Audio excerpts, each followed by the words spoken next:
ఏం చేస్తున్నావు? దానిమ్మనే ఏం చేస్తున్నావు? నేను తోలు తీస్తాను.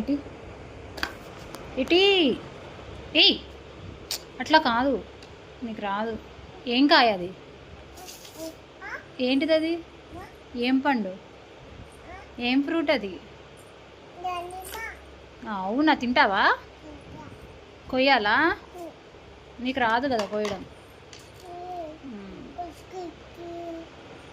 అమ్మో, చాలు. ఏయ్ తిను.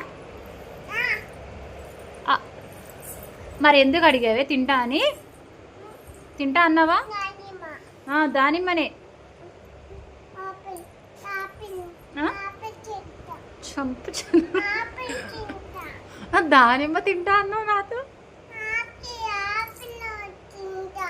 ఆహా, దానిమ్మ అయిపోయింది, ఇప్పుడు నెక్స్ట్ యాపిల్. ఓకే, ఇంకా తింటా అన్నావా?